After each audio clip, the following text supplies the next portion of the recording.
Glad to have you join us again on Core Digest Thursday, exclusive to Core TV News. Now, your 24-hour news channel, Core TV News, has been nominated in 3 categories in this year's Nigerian Broadcasters Merit Award. Now, all you need to do is log in to www.nbma.linkedlist.us. Now, when you get to that page, you sign in with your email and a particular link will be sent to your inbox. Now, you just open that link and it gives you access to vote for us in all of these 3 categories. The first one is category 14, Newscaster of the Year TV Male, and all you need to do is click on that caster's name, the last name on that list, and you see Core TV News right in front of it. And on category 22, News Station with Best Coverage of News Story, vote for Core TV on that category. And on category 30, where Core TV News has also been nominated for News Station with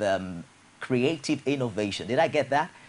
Okay, Best Innovation. It's all right. The website is www.nbma.linkedlist.us. Now, that line is tonight, 12 a.m. Thursday today. So if you're interested in voting, please do that now. But back to Dick Badamosi, PDP governorship aspirant. Thank you very much for staying the course on the show today.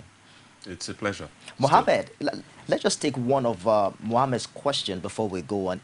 It said if something had happened to the family of Mr. President, God forbid, possibly one of his family members was also a victim in the Potiskum blast. He was asking if you think Mr. President would have gone ahead with this declaration. Well, there have been incidents involving members of the family of Mr. President, if you recall correctly. A kidnap? There has been a kidnap. And he wasn't released? And it didn't stop national life. Mr. President carried on as normal. He didn't because his relation had been kidnapped, suddenly bring everything to a halt. He carried on working for the country as he was elected to do. Okay?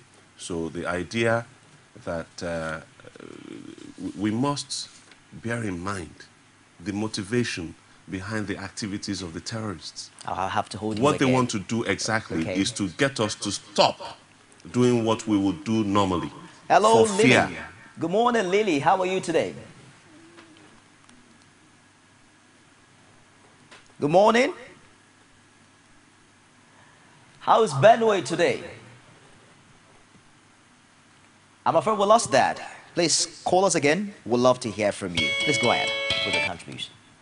So, as I was saying, the raison d'etre of the terrorists is to stop us from carrying on our normal national life. Indeed, they have said that over and over again, that they would like us to stop going to school, that they would like us to stop listening to music, that they would like us to stop dancing, that they would like us to simply stop existing as a nation.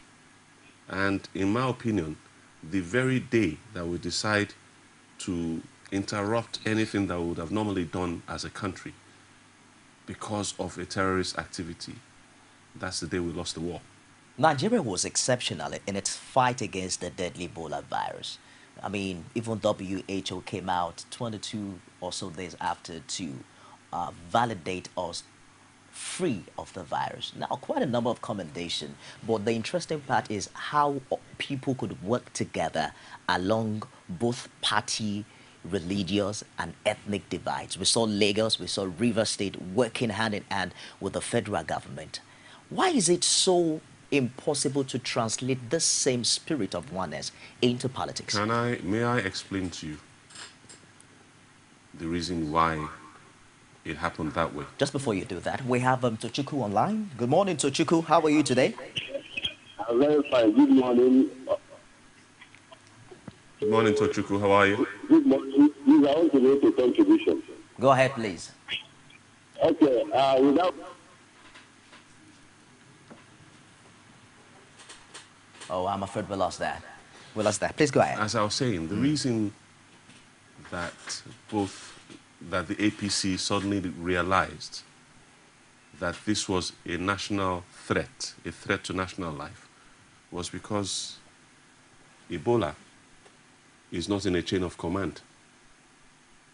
Ebola does not have commanders, it does not have generals. It does not have people who can be directed to go and infect so and so. It does not discriminate. And because of that, they recognized it for the threat that it is. And this is one of the reasons why I keep saying that it looks to me, just watching the activities of the APC vis-a-vis, against the background of the activities of the terrorists, that they have some kind of link. But have you forgotten so There easily is some kind. when Ordinarily, General... their reactions to terrorist activities Okay. should be exactly the way they reacted to the Ebola virus, which was to be up and doing, confront the threat, and deal with it. Finish dealing with it, and then start the fighting. Let me Start hold the you to take political this infighting. call. Good morning, Dauda. How are you today? Hello, good morning. Good morning, my brother. Morning, Dauda. How are you? Yeah, I'm speaking from Kaduna. Go ahead, please. In fact, we've been talking about, it is not just, we are all picking the issue from above. We are not picking it from the root. Boko Haram is the genesis of poverty, which has been put into the generality of Nigerians by the ruling class that we've been having. The ruling class has impoverished the society, and so it is very easy to inflict the generality. It is very easy to infiltrate by any kind of vices that you bring. So my suggestion is for the ruling class to revise the way they're ruling this country, such a way that the wealth that they've been amassing for themselves can spread to the society. This is the only way we can help I mean, by the time they are busy, you'll be able to, you won't be thinking of inflicting damages on anybody. It's all right. So that's my idea. Thank you very much, Kaduna.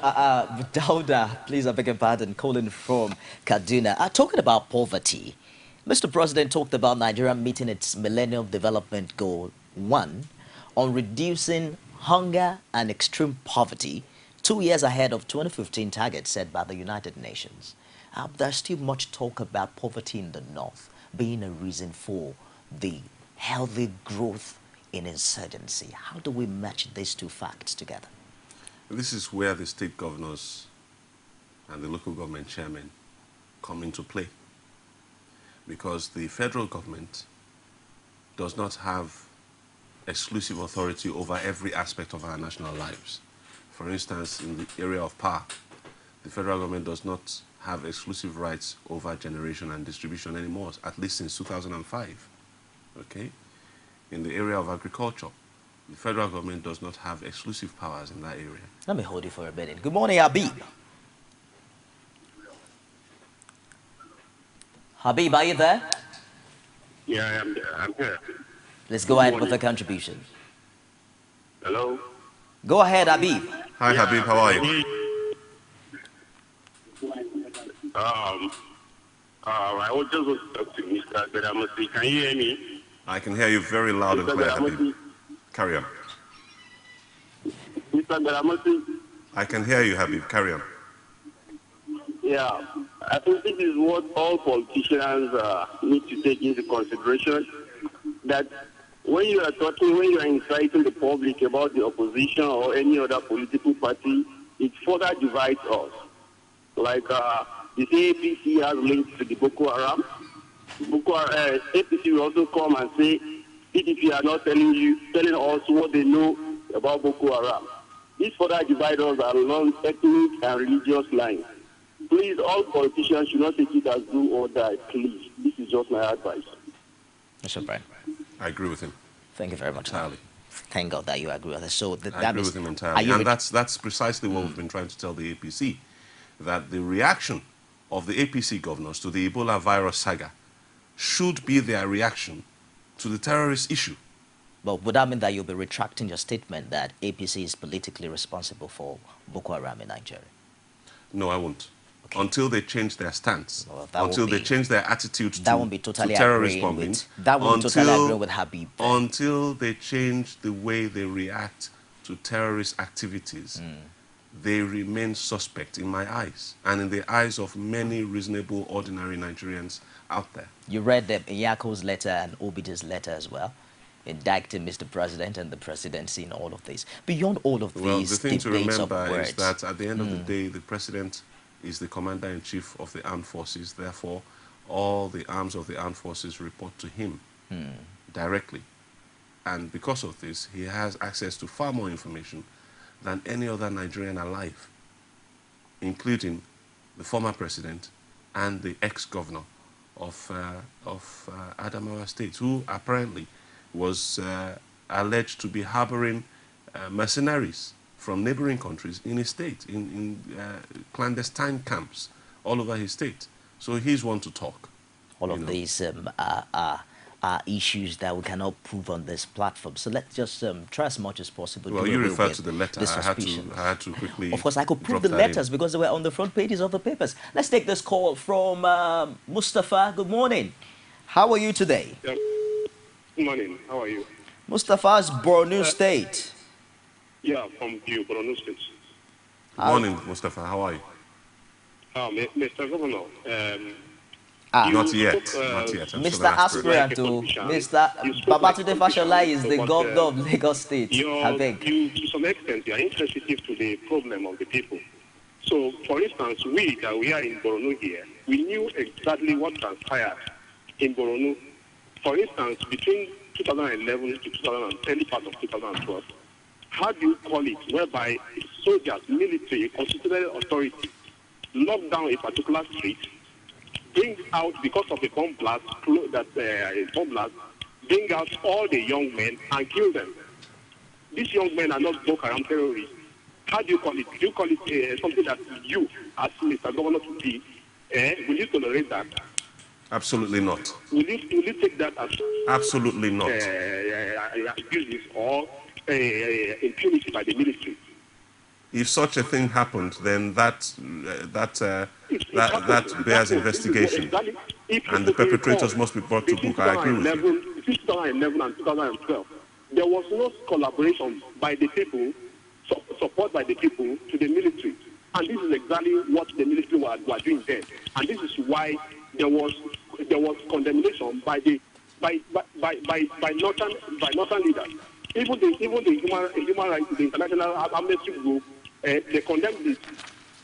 So we should take into consideration the plight of the people. When people like you are speaking like politicians, some of us will keep on saying this, that politicians are the problem with this insecurity. We here, we knew when this problem started. It started far back towards the late 90s. Except this thing continues up to this very, very moment. We should be very careful.